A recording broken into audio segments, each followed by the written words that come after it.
Hi అండి, నమస్తే. ఇదొచ్చేసి నిన్నటి వ్లాగ్ అండి. నిన్న లంచ్‌లోకి ఆకుకూర పులగూర, అలాగే ఈవినింగ్ స్నాక్స్‌లోకి అయితే ఆనియన్స్ ఏసి కట్లెట్స్ లాగా చేస్తున్నాము. చాలా బావుంటుంది. ఫస్ట్ అయితే ఇక్కడ నేను పులగూర కోసం ఆకుకూరని మంచిగా ఒలిచేసి పెట్టుకున్నా. అలాగే టమాటోస్, ఆనియన్స్, పచ్చిమిర్చి అన్నీ కూడా కట్ చేసుకున్నా.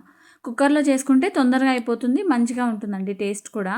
అయితే కుక్కర్‌లోకి ఫస్ట్ కొంచెం ఆయిల్ యాడ్ చేసుకొని తాలింపు గింజలు వేసుకోవాలి. ఆవాలు, జీలకర్ర, తర్వాత కరివేపాకు, కట్ చేసి పెట్టుకున్న పచ్చిమిరపకాయలు కూడా వేసుకోవాలి. పచ్చిమిరపకాయలు కారానికి సరిపడా ఇక్కడ అడ్జస్ట్ చేసుకోండి. నేనైతే పండుమిర్చి ఉందని వేశాను. చాలా మంచి టేస్ట్ వస్తుంది. తర్వాత ఒక 4, 5 వరకు తెల్లగడ్డల్ని కూడా పాయలు తీసి యాడ్ చేసుకోవాలి. అన్నీ కూడా మంచిగా లో ఫ్లేమ్‌లో పెట్టి ఫ్రై చేసుకోవాలి. తర్వాత ఇక్కడ నేను ఆనియన్స్ తీసుకున్నాను కదా, 2 వరకు తీసుకున్నా. వాటిని కూడా సన్నగా, పొడవుగా కట్ చేసుకొని యాడ్ చేసుకున్నాను.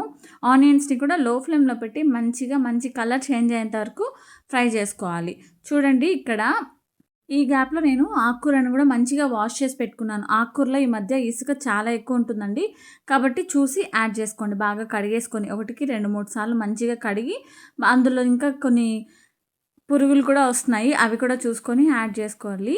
నేనైతే ఇక్కడ చిర్రాకు తీసుకున్నాను. చిర్రాకు మంచి టేస్ట్ వస్తుందండి పులిహోరకి. అయితే చిర్రాకును కూడా, ఆకుకూరను కూడా బాగా వాష్ చేసుకొని వేసుకునేసాను. ఒక 5 నిమిషాలు బాగా ఫ్రై చేసేలోపు ఈ విధంగా బాగా సాఫ్ట్ అయిపోతుంది. కానీ ఆ పచ్చిదనం అంతా పోయేంత వరకు మళ్ళీ బాగా ఫ్రై చేసుకోవాలి. ఇక్కడ నేనైతే ఆకుకూరని బాగా ఫ్రై చేస్తున్నాను. ఇప్పుడు అందులోకి కొద్దిగా రాళ్ళుప్పు యాడ్ చేసుకున్నా. రాళ్ళుప్పు, తర్వాత కొంచెం మాత్రమే ధనియాల పొడి వేశాను. మామూలుగా ధనియాల పొడి వేయరు కొంతమంది. నేనైతే కొంచెం వేశాను. తర్వాత కొద్దిగా పసుపు కూడా యాడ్ చేసుకోవాలి. యాడ్ చేసుకొని మళ్ళీ మొత్తం బాగా మిక్స్ అయ్యేంత వరకు బాగా మిక్స్ చేసుకుంటూ లాస్ట్‌లో ఇక్కడ నేను టమాటోస్ కొంచెం ఎక్కువ క్వాంటిటీలోనే తీసుకున్నాను. అలానే బాగా పండినవైతే ఇంకా మంచి టేస్ట్ వస్తుంది. ఆ టమాటోలో వాటర్ అంతా కూడా వచ్చి బయటకి. తర్వాత టమాటోస్ కూడా యాడ్ చేసుకునేసి టమాటోలని కూడా బాగా మిక్స్ చేశానండి. కొద్దిగా హార్డ్‌గా ఉంటుంది ఆకుకూరలో మిక్స్ అవ్వడానికి. కాబట్టి చూసుకొని బాగా మిక్స్ చేసేసుకోవాలి. తర్వాత టమాటోస్ ఎక్కువగా ఉంది కదా, అది కొంచెం పులుపు ఉంటుంది. కాబట్టి కొంచెం మాత్రమే చింతపండును కూడా వేశాను. చింతపండును కూడా వేసి మళ్ళీ బాగా మిక్స్ చేసుకోవాలి. బాగా ఆ వాటర్ అంతా కూడా ఇంకిపోయేంత వరకు బాగా కలిపేసుకోవాలి. మామూలుగా అయితే వాటర్ అవసరం లేదు. నేనైతే కొంచెం విజిల్ పెడుతున్నాం కదా, మాడిపోతుందేమో అని చెప్పి జస్ట్ ఒక హాఫ్ టీ గ్లాస్ అంతే. అంతకంటే కూడా తక్కువనే వాటర్ యాడ్ చేశాను. వాటర్ యాడ్ చేసి ఒక్కసారి చెక్ చేసుకుని ఉప్పు, కారము చెక్ చేసుకొని కుక్కర్ విజిల్ అయితే పెట్టేశాను. ఇక్కడ ఒక్క విజిల్ అయితే సరిపోతుంది. ఒక విజిల్ వచ్చి ప్రెషర్ పోయిన తర్వాత ఆకుకూర మొత్తం బాగా ఉడికిపోయి ఉంటుంది. తర్వాత టమాటోస్ కూడా బాగా సాఫ్ట్ అయిపోతాయి. ఇప్పుడు ఒక మంచి పప్పు గుత్తితో తీసేసుకొని బాగా స్మాష్ చేసేసుకోవాలి. బాగా మెత్తగా మెదిపేసుకోవడమే. అంతే అండి. చాలా సింపుల్ ఆకుకూర పులిహోర. మళ్ళీ స్టవ్ పైన పెట్టేసి ఆ కొంచెం వాటర్‌ని కూడా ఇంకిపోయిన తర్వాత బాగా దగ్గర పడిన తర్వాత రైస్‌లో కలుపుకుంటే మాత్రం చాలా చాలా టేస్ట్ వస్తుంది. సంగటికి కూడా చాలా బావుంటుంది. ఇంకా పక్కన స్టవ్ పైన కుక్కర్‌లో రైస్ కూడా పెట్టేశాను. రైస్ కూడా అయిపోయింది. ప్రెషర్ పోయిన తర్వాత ఇంకా సర్వ్ చేసుకోవడమే.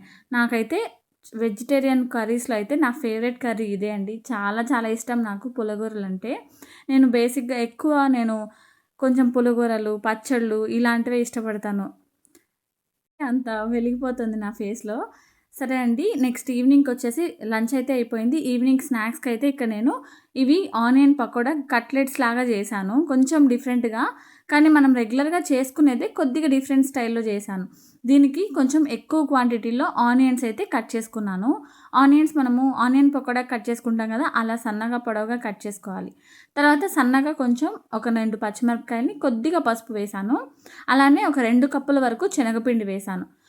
కొద్దిగా వాటర్ యాడ్ చేసుకుంటూ మనము ఆనియన్స్‌లో మంచిగా వాటర్ వస్తది కదా, ఆ వాటర్‌తోనే బాగా మెత్తగా మిక్స్ చేసేసుకోవాలి. నేనైతే కొంచెం కొంచెంగా వాటర్ యాడ్ చేసుకుంటూ చూసుకుంటూ వేసుకోండి. మరీ లూజ్ అయిపోకుండా. ఇది కొంచెం మనకి గట్టిగా ఉండాలి కొద్దిగా. చపాతీ పిండిలా ఉండాలి. మరీ పూరీ పిండిలా కాకుండా కొద్దిగా సాఫ్ట్‌గానే ఉండాలి చపాతీ పిండిలాగా. బాగా మిక్స్ చేసుకుంటూ ఆనియన్స్‌లో ఉన్న వాటర్ అంతా కూడా రిలీజ్ అయ్యేంత వరకు బాగా మిక్స్ చేసుకోవాలి. సాల్ట్‌ని కూడా చెక్ చేసుకొని వేసుకోండి. సాల్ట్ కూడా చెక్ చేసుకొని చూడండి. ఈ విధంగా ముద్దలాగా వచ్చేసేయాలి. వచ్చిన తర్వాత స్టవ్ పైన పాన్ పెట్టేసుకొని డీప్ ఫ్రైకి సరిపడా ఆయిల్ వేసేసుకున్నాను. ఆయిల్ వేసిన తర్వాత ఆయిల్ బాగా వేడెక్కాలి. ఈ గ్యాప్‌లో ఇక్కడైతే వీటన్నిటిని కూడా నేను వడల్లాగా ఒత్తేసుకుంటున్నా. అంటే కట్లెట్స్ లాగా ఒత్తుకుంటున్నా. ఇది మనము షాలో ఫ్రై కూడా చేసుకోవచ్చు. లేదు అంటే డీప్ ఫ్రై కూడా చేసుకోవచ్చు. డీప్ ఫ్రై చేసుకుంటే ఏంటంటే మంచిగా మనకు క్రిస్పీగా వస్తుంది. అందుకని చెప్పి నేను డీప్ ఫ్రై చేస్తున్నా. బాగా ఇష్టపడతారు డీప్ ఫ్రై చేస్తే. అందుకని చెప్పి ఈ విధంగా కట్లెట్స్ లాగా ప్రెస్ చేసేసుకొని అన్నీ కూడా ఒక ప్లేట్లోకి తీసి పెట్టేశాను. ఈ గ్యాప్లో ఆయిల్ కూడా బాగా వేడెక్కిపోయింది. ఇంకా ఆయిల్లోకి ఒక్కొక్కటిగా డ్రాప్ చేసేసాను కట్లెట్స్ అన్నీ. వడలని చెప్పొచ్చు, ఆనియన్ వడ అని చెప్పండి, లేకపోతే ఆనియన్ కట్లెట్స్ అని చెప్పొచ్చు. ఏదైనా కూడా టేస్ట్ మాత్రం మంచిగా ఉంటుంది. ఈవినింగ్ స్నాక్స్కి బాగా పర్ఫెక్ట్గా సెట్ అయిపోతుంది. చాలా తక్కువ ఇంగ్రీడియంట్సే కదా, చాలా తక్కువ ఇంగ్రీడియంట్స్, టేస్ట్ కూడా అంతే బాగుంటుంది. కొద్దిగా లో ఫ్లేమ్లో పెట్టేసి బాగా లోపల వరకు పిండి అంతా కూడా బాగా ఉడికేంత వరకు ఫ్రై చేసుకోండి. మంచిగా కలర్ చేంజ్ అయిన తర్వాత లో ఫ్లేమ్లో పెట్టి బాగా ఉడికిందని తర్వాతనే మనము తీసేసుకోవడమే. తర్వాత ఇంకా మిగిలిన పిండి ఉంది కదా, దాన్ని కూడా ఈ గ్యాప్లో నేను అవంతా ఉడికే గ్యాప్లో మళ్ళీ అవి కూడా చేసి పెట్టేశాను. చేసి పెట్టి ఇంకా ప్యాన్కి నిండుగా వేసేసాను. అది కూడా లో ఫ్లేమ్లో పెట్టి బాగా మిక్స్ చేసేసి వేడెక్కిన తర్వాత ఉడికిపోయిన తర్వాత నేనైతే ఇది కూడా బాగా కాలిన తర్వాతనే తీసేసుకోవడమే. అంతే అండి. దీన్ని టీతో కూడా సర్వ్ చేసుకోవచ్చు ఈవినింగ్ స్నాక్స్‌గా. కిడ్స్ ఇంటికి రాగానే పిల్లలకి కూడా మంచిగా చేసి పెట్టేయచ్చు. సింపుల్‌గా అయిపోతుంది తొందరగా.